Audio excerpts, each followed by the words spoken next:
Hi hello నమస్తే welcome to my channel mother's love always infinity. ఈరోజు నేను fish cleaning చేస్తున్నానండి. చాలా మంది బయట చేయించుకొని వస్తారు. సో అది నీచు వాసన వస్తూ ఉంటుంది. అది చేప చేయడం అనేది కష్టంతో కూడిన పని కాబట్టి సో బయట చేయించుకొని వస్తారు. వాళ్ళు బయట పులుసు తీసేసి ఇస్తారు. తర్వాత మనకి చాలా స్మెల్ ఉంటుంది. సో నేనైతే ఎలా చేశానో ఇంట్లో ఎలా చేసుకోవచ్చు అనేది చూపిస్తాను. ఏది ఒక్కసారిగా రాదండి, చేస్తూ ఉంటేనే వస్తుంది. నాకు ఫస్ట్లో వచ్చేది కాదు, చేస్తూ ఉండగా నాకు అలా అనుభవంగా వచ్చేసింది అనమాట. సో నేను ఎప్పుడు ఫిష్ ఇంట్లోనే చేసుకుంటాను, చాలా శుభ్రంగా. అలా ఇంట్లో చేసుకోవడం వల్ల చేప ఫిష్ కర్రీ అనేది నీసువాసన కానీ ఏమీ రాదనమాట. సో మేము ఎప్పుడు తీసుకున్నా ఫ్రెష్ చేపలు, బ్రతికున్న చేపలు తీసుకుంటాము. సో బ్రతికున్న చేపలు బ్లడ్ వస్తుందని చెప్పి నేను ఒక షార్ట్ వీడియోలో కూడా అప్లోడ్ చేశాను అనమాట. సో ఇప్పుడు మేము ఈ రెండు బతుకున్న చేపలు అనమాట, వీటిని రాగండి చేపలు అంటారు. వాటిని నొక్కులు ఉన్న చాకుతో ఫస్ట్ పులుసు అంతా తీసేసుకోవాలి. అదే బయట వాళ్ళు అయితే మేకులున్న ఒక చెక్కతో తీసేస్తారు. మొత్తం మేకులతో ఆ చెక్క పులుసునంతా తీసేసి మనకి ఇంకా వాటర్లో వాళ్ళ దగ్గర ఉంటాయి కదా అన్ని చేపలు, దాంట్లో కడిగిన వాటర్లోనే కడిగేసేసి మనకి పీసెస్ కట్ చేసి ఇస్తారు. దానివల్ల చేప మీద ఉన్న నాచు అంతా అలాగే ఉండి మనకి నీచు వాసన వస్తుంది అనమాట. అప్పుడు ఇంట్లో పెరిగేసి కడుక్కోవడాలు ఇవన్నీ చేస్తూ ఉంటారు. సో పెరిగేసి ఇవన్నీ చేయాల్సిందా మనం ఇంట్లోనే శుభ్రంగా చేసుకుంటే కూర చాలా టేస్ట్గా ఉంటుంది. మనకు కూడా శుభ్రంగా చేసుకున్నామన్నా తృప్తి ఉంటుంది కాబట్టి. సో ఫిష్ని నేను ఎలా చేస్తున్నానన్నా ఒకసారి మీరు చూసేయండి వీడియోలో. రాని వాళ్ళు కూడా చేసేయచ్చు అనమాట.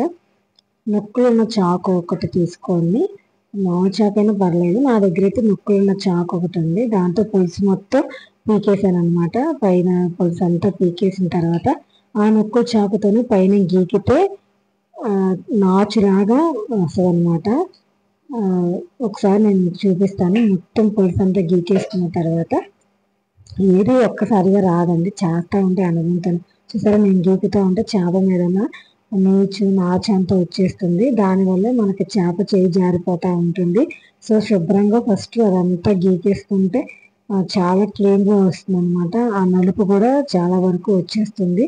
బాగా రెండు పక్కల చేపకి చుట్టూ అంతా నీసు అంతా చూసారా అలాగుందో అదంతా గీకేసేసుకోవాలి. శుభ్రంగా గీక్కోవాలన్నమాట. నేను కూడా నాకు ఫస్ట్ వచ్చేది కదా, చాలా ఇబ్బంది పడేదాన్ని. మా వారు బయట చేయించుకోవడానికి ఇష్టపడేవాళ్ళు కాదు. సో వాళ్ళకి ఎలాగో చేప చీరలు ఉన్నాయి కాబట్టి నాకు చేయించడం చూపించారు. ఆ అనుభవం మీద చేస్తూ ఉండగా నాకు కూడా వచ్చేసింది అనమాట. సో చేప మీద అంతా నీచు శుభ్రంగా కడిగేసుకొని చక్కగా నీళ్లు పోసేసుకోవాలి. ఆ నలుపుది కూడా అంతా వచ్చేసేయాలి. తలకాయ మీద కూడా నలుపు అంతా గీకేసుకోవాలన్నమాట. చూస్తున్నారా నేను ఏ విధంగా చేస్తున్నానో. కొత్తగా చేసుకున్న వాళ్ళు కూడా చక్కగా చేసుకోవచ్చు. చేప నలగకుండా లోపల చేదు చితకకుండా చక్కగా గీక్కోవాలన్నమాట. చేప మొత్తం మీద తగిక చూసారా ఎంత వస్తుందో, గీకుతున్న కొద్దీ వస్తూనే ఉంటుంది. సో అది శుభ్రంగా పోయిందాక కడిగేసి, ఇప్పుడు శుభ్రంగా చేప మొత్తాన్ని కడిగేసి నీచంతా పోయింది. ఇప్పుడు చేప జారడం కూడా పోయిందనమాట. సో చాలా వరకు చేప ఆ నీచు పోతే సగం క్లీన్ అయిపోయినట్టే. ఇంకా ఏదైనా ఎక్స్ట్రా కూడా ఇంకేమైనా ఉంటే ఇంకా బాగా గీకేసుకుంటే సరిపోతుంది అనమాట. చూసారు నేను ఏ విధంగా చేస్తున్నాను, చాలా క్లీన్గా వచ్చేస్తుంది మనకి. బయట చేసుకుంటే వాళ్ళు పైన అలా అలా పొడిసి తీసేసేసి మనకి ముక్కలు కట్ చేసి ఇస్తారు. మన ఇంట్లో ఉప్పు పసుపు వేసుకొని చేసుకుంటాము. మళ్ళీ ఇంకా నీచు వాసన అవుతుందని చెప్పి పెరిగేసి కడుగుతారు, నిమ్మకాయ వేసి కడుగుతారు. ఇదంతా కాకుండా చక్కగా ఇలా శుభ్రంగా మనమే చేసేసుకుంటే చేప చూసారా చాలా వరకు క్లీన్గా తెల్లగా వచ్చేసింది. ఇప్పుడు దాని మీద నాచంతా పోయింది. ఇంకా కొంచెం గళ్ళుప్పి తీసుకొని బండ మీద వేసుకొని అటు ఇటు ఇంకొకసారి రుద్దితే కనుక ఇంకా మిగతా ఏమన్నా ఉన్నా కానీ వచ్చేస్తుంది. శుభ్రంగా ఇంకా గళ్ళుప్పు వేసేసి అటుపక్క ఇటుపక్క శుభ్రంగా రుద్దేసుకోవాలి. నేను చూపిస్తున్నాను కదా ఆ విధంగా. ఇది కొంచెం లాంగే, టైం టేకినే, కానీ ఆడవాళ్ళు వంట చేసుకున్న విషయంలో చాలా ఓపికగానే ఉంటారు. సో ఈ చేపను కూడా అలా నీట్గా చేసుకుంటే కర్రీ సూపర్గా ఉంటుంది, ఏ నీచు వాసన రాదనమాట. సో ఆ విధంగా శుభ్రంగా అటుపక్క ఇటుపక్క రుద్దుకొని ఆ ఉప్పుతో రుద్దడం వల్ల ఆ స్మెల్ అనేది అంతా పోతుంది. చేప కూడా క్లీన్గా వచ్చేస్తుంది అనమాట. సో అటుపక్క ఇటుపక్క వేసి కడుక్కుంటా వాటర్ వేసుకుంటా శుభ్రంగా కడగాలి. చాలా మంది ఫిష్ చేయడం అంటే చాలా రిస్క్గా, కష్టంగా, టఫ్గా భావిస్తారు. కానీ నిజమే. కానీ చేసుకోవడం అలవాటు అయితే వన్స్ ఇంకా మనం బయట చేయించుకోవడానికి ఇష్టపడం అనమాట. ఎందుకంటే వాళ్ళు చేసే పద్ధతి మనకు నచ్చదు. సో ఒక్కసారి కనుక మనం చేసుకున్నామంటే ఇంకా మన వేలోనే మనం ఓపిక్గా చేసేసుకుంటాము. కర్రీ కూడా టేస్ట్గా ఉంటుంది. సో చూసారా చేప ఎంత నీట్గా వచ్చేసిందో. ఇంకా ఇప్పుడు ఆ పక్కనున్న ఈకలు అవన్నీ శుభ్రంగా కట్ చేసేసుకోవాలి. నాకు కొంచెం చేప పెద్దగా అవడం వల్ల నా చేతికి కొంచెం పెద్దగానే ఉంది చేప పట్టుకోవడం. సో ఈ కత్తిపేట చూసారా, కేవలం చేపల కోసమే మా వారు ప్రత్యేకంగా చేయించారు. మా ఇళ్ళ పక్కన వాళ్ళందరూ కూడా ఈ కత్తిపేట అడిగి చేస్తారు. కొంచెం పొదును తగ్గింది. ఎందుకంటే పొదును ఉంటే కప్పుకొని చేయి జారిపోతే చేతులు కట్ అయిపోతాయి. సో నేను ఇంకా ఎక్కువ పొదును పెట్టించుకోవచ్చు కదా, నాని ఉంటాయి కాబట్టి మనం చేసేటప్పుడు ఊరికనే స్కిన్ మీదకి వెళ్ళిపోతాయి అనమాట. సో ఇప్పుడు చేపలోంచి మనం చేదు తీయాలి. చేప చేదు తీసేటప్పుడు తల కిందకి ఒక ముక్క ఉంచేలాగా ఉంచుకొని అలా చేపను చుట్టూ తిప్పుతూ కట్ చేయాలన్నమాట. ఏకంగా ఒక్కసారి ఇలా కట్ చేస్తే ఆ లోపల ఉన్న చేదు కనుక తగిలితే పగిలిపోతుంది. అప్పుడు చేప మొత్తం చేదైపోతుంది, కూర పాడైపోద్ది. కాబట్టి ఇలా చేపను చుట్టూ తిప్పుకుంటా ఆ హెడ్ని మనం డివైడ్ చేసేయాలన్నమాట. చూసారా ఇప్పుడు ఎంత చక్కగా చేదు వచ్చిందో చితక్కుండా. అదే చేదు చితికితే కనుక చేప మొత్తం పాడైపోద్దండి.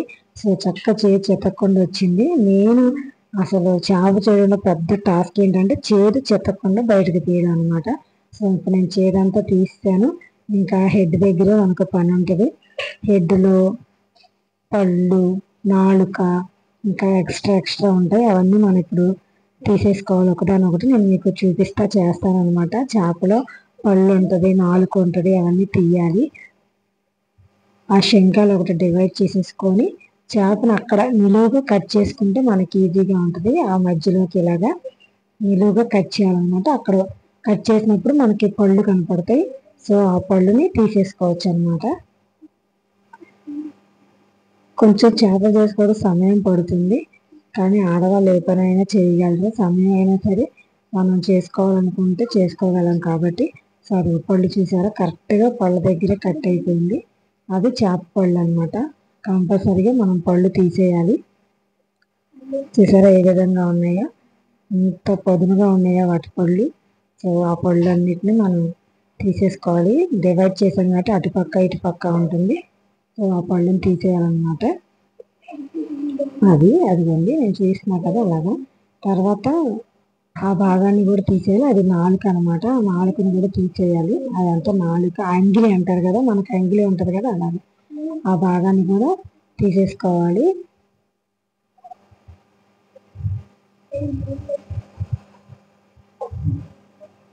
ఆ అంగిలిని ఆ భాగాన్ని కూడా మనం కత్తి పెడితే ఇలా అనేసుకొని తీసేసుకోవాలన్నమాట.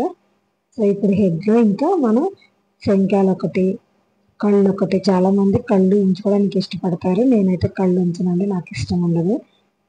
సో కళ్ళు, శంఖాలు మొత్తం తీసేస్తే మనకి ఇంకా హెడ్ క్లీన్ అయిపోయినట్టే. హెడ్లో ఉన్నాయని మనకు భాగాలన్నీ తీసేసినట్టయితే తర్వాత మనం ఆ లోపల శంఖం లోపల కూడా నీట్గా కడుక్కోవాలి. కొంచెం నాచు ఉంటుంది కాబట్టి, నీసు వాసన వస్తుంది కాబట్టి లోపల కూడా శుభ్రంగా కడుకునేటప్పుడు కలుపుకోవాలి. నేను కళ్ళు కూడా తీసేసాను. తర్వాత మూతిని కూడా కోసేస్తాను అనమాట. సో హెడ్లో అన్నీ మనకి డివైడ్ చేయాల్సిన పార్ట్స్ అన్ని తీసేసుకుంటే ఇంకా మనకి హెడ్ రెడీ అయిపోయింది అనమాట క్లీన్గా. చూసారా ఇప్పుడు హెడ్ మొత్తం క్లీన్ అయిపోయింది. లాస్ట్లో ఒక్కసారి కొంచెం ఉప్పు వేసి రుద్దుకుంటే సరిపోతుంది. మూతి కూడా కోసేస్తున్నాను అనమాట. నేను జారిపోతుంది. ఆ మూతిని కూడా కట్ చేసుకోవాలి. చాలామంది మూతి కూడా కట్ చేసుకోరు. మనకు చేసి ఇచ్చేవాళ్ళు కూడా ఇవన్నీ తీసి ఇవ్వరు అనమాట. సో మూతి, పళ్ళు, నాలుక, అంగిలి అన్నీ ఉంటాయి కదా, ఇవన్నీ తీసేస్తే మనకి హెడ్ క్లీన్ అయిపోయింది. నా చేతి నిండా చూసారా బ్లడ్. ఫ్రెష్ చేపకైతేనే బ్లడ్ అలా వస్తుంది అనమాట. సో మామూలుగా ఐస్ చేపకి, స్టోరేజ్ ఉన్న చేపకి అయితే బ్లడ్ రాదనమాట. సో ఆ చేతి నిండా బ్లడ్ చూసారా, అది ఫ్రెష్ చేప కాబట్టి అలా బ్లడ్ వస్తుంది. నేను కోసిన చేపకి జన కూడా వచ్చింది. ఈ జనను సపరేట్గా ఆమ్లెట్ అయినా వేసుకోవచ్చు, లేదంటే ఉడకబెట్టుకొని ఫ్రై చేసుకోవచ్చు. అన్నిటికంటే ముఖ్యంగా కూర పులుసులో వదిలితే చాలా టేస్ట్గా ఉంటుంది. సో ఇప్పుడు మనకు కావాల్సిన సైజులో పీసులు కట్ చేసుకోవాలి. నేనైతే పొట్టు ముక్కలు డివైడ్ చేస్తున్నా, ఎందుకంటే పిల్లలు ముళ్ళు గుచ్చుకుంటాయని చేప తినదు మా పాప. సో పొట్టు ముక్కలు అయితే తనకి సపరేట్గా వేస్తాను, దాంట్లో ముళ్ళు ఉండదు. ఒకే ఒక పెద్ద ముళ్ళు వస్తూ ఉంటాయి కాబట్టి తీసుకోవడం ఈజీ కాబట్టి చక్కగా తన వరకు పొట్టు ముక్కలు డివైడ్ చేసి మిగతాది మనకి ఏ సైజులో కావాలో పీసు ఆ సైజుని బట్టి కట్ చేసుకుంటున్నాను అనమాట. నేను ఆ విధంగా చూసారుగా. ఎవరు తిని చేప పులుసులో మాత్రం చేప ముక్క కొంచెం మందంగానే ఉండాలి, లేకపోతే పులుసులో ఉడికినప్పుడు తునిగిపోతుంది. కాబట్టి ఒక మాదిరి మీడియం సైజులో కట్ చేసుకోవాలి. అదే ఫ్రైకి అయితే సన్నగా ఉంటే కూడా ఏమవ్వదు అనమాట. సో పులుసుకు మాత్రం ఒక మాదిరి మధ్యస్థంగా ముక్క కోసుకోవాలన్నమాట. చూసారా, ఆ సైజులో కోసుకోవాలి. నేనైతే ఆ సైజులోనే కోస్తాను. ఇప్పుడు ఒక చేప చేయడం అయితే నాకు అయిపోయింది అనమాట. శుభ్రంగా చేసేసాను.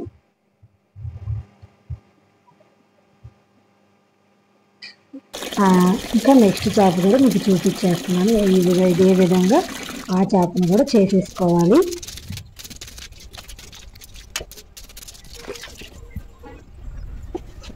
చేప కూర వండడం కంటే చేపలు చేయడము చాలా టైం టేకింగ్ అండి. కానీ మనం ఇంట్లో చేసుకున్నంత ఉత్తమం ఏది ఉండదు. మనీ సేవ్ అవుతుంది, కర్రీ కూడా బాగుంటుంది, చేపలు కూడా నీట్గా ఉంటాయి అన్నమాట. సో ఆ విధంగా ఆ చేపని ఫస్ట్ చేపను ఎలా చేశాను అదే విధంగా ఈ చేపను కూడా శుభ్రంగా అటు ఇటు పిలిచి మొత్తం గీకేసుకొని ఉప్పేసుకొని అటు ఇటు గీకేసుకున్నాను అనమాట. కత్తితో నాచు మొత్తం గీకేసేసుకోవాలి, నాచు అంతా పోయేదాకా. అప్పుడు మనకు చేయి జారకుండా ఉంటుంది. చేప కూడా నీచు స్మెల్ అనేది రాదనమాట. నాచు ఉండడం వల్ల చేప మీద నీచు స్మెల్ వస్తుంది కాబట్టి ఆ నాచు అంతా పోయేలాగా చేపను అటు ఇటు బాగా రుద్దేసుకోవాలి. అసలు చేప ఎంత తెల్లగా వచ్చిందో ఆ విధంగా రుద్దుకున్న తర్వాత ఇందాక ఎలా కట్ చేసుకున్నామో సేమ్ ముక్కలు అలాగే కట్ చేసేసుకోవాలి. ఏ కూరలైనా వండగలరు, కానీ కొంతమంది చేప చేయడం, చేపల కూర అంటే చాలా కష్టంగా భావిస్తారు. కానీ ఒక్కసారి అలవాటు చాలా ఇది. ఇప్పుడు చూసారా ఆ తలలో శంకాలు ఇందాక మనం తీసాం కదా, అక్కడ కూడా కొంచెం నాచు జిగులు ఉంటుంది అనమాట. సో దాన్ని కూడా గోరుతో గీకేసుకొని కొంచెం ఉప్పేసుకొని కడిగేసుకుంటే ఆ లోపల ఏమది స్మెల్ కూడా పోతుంది అనమాట. ఒకసారి బండకేసి గీక్కొని శుభ్రం చేసుకుంటే హెడ్ని కూడా లోపల బయట చాలా బాగుంటుంది.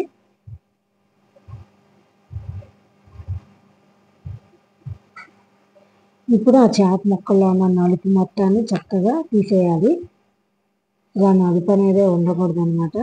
ప్రతి ఒక్క ముక్కని చక్కగా తీసుకొని లోపలంతా క్లీన్ చేసేసుకోవాలి. చూసారా నేను ఏ విధంగా చేస్తున్నాను. ఆ పైది బ్లాక్ స్కిన్ ఊరకనే వచ్చేస్తుంది అనమాట. సో ఆ స్కిన్ బ్లాక్ అంతా తీసేసుకోవాలి. ప్రతి చేప ఫిష్ వాటర్ చూసారా ఎంత రెడ్గా ఉన్నాయో అవన్నీ మనకి మంచి ప్యూర్ వాటర్, వైట్ వాటర్ వచ్చేంత వరకు శుభ్రంగా చేపలన్నీ కడుక్కోవాలండి. ఇప్పుడు చేపలో ఉన్న ప్రతి ముక్కలో ఒక్కొక్క ముక్కలో ఉన్నదంతా వేస్ట్ అంతా శుభ్రంగా తీసేసుకొని కొంచెం గల్లుప్పు వేసుకొని అలా పట్టుకేసి క్లాక్ వైజ్లో యాంటీ క్లాక్ వైజ్ తిప్పుకుంటే చూసారా అయినా కానీ నీచు ఎంత వచ్చేసిందో. సో యాంటీ క్లాక్ వైజ్లో తిప్పుకుంటా చక్కగా క్లాక్ కింద పెట్టి మంచిగా ఫ్రెష్గా కడగాలి 2-3 సార్లు. చూసారా వాటర్ అంత క్లీన్గా చక్కగా వచ్చాయి. ఫిష్ చూసారా ఎంత తెల్లగా వచ్చిందో. ఇప్పుడు మనకి ఫిష్ నీట్గా చేసుకున్న అన్న సాటిస్ఫాక్షన్ ఉంటుంది, కర్రీ కూడా బాగుంటుంది అన్నమాట. నేనైతే ఇలా చేస్తాను. ఈ ప్రాసెస్ మీకు నచ్చితే ఫాలో అవ్వండి, లైక్ చేయండి, షేర్ చేయండి, అలాగే కామెంట్ చేయండి. ఇలాగే ఫాలో చేసేది నేనైతే ఇలానే చేస్తానండి. అస్సలు నేను బయట చేయించాను, ఇష్టపడడం కూడా చాలా ప్యూర్గా క్లీన్గా వచ్చేసింది. వాటర్ కూడా ఇంకా శుభ్రంగా 2-3 సార్లు కడిగేసుకొని ఇంకా కర్రీ చేసేస్తాను అన్నమాట. మీకు నచ్చిందో నచ్చితే లైక్ చేయండి, షేర్ చేయండి, నా ఛానల్ సబ్స్క్రైబ్ చేసుకోండి. Thank you for watching my video. Have a nice day. By by.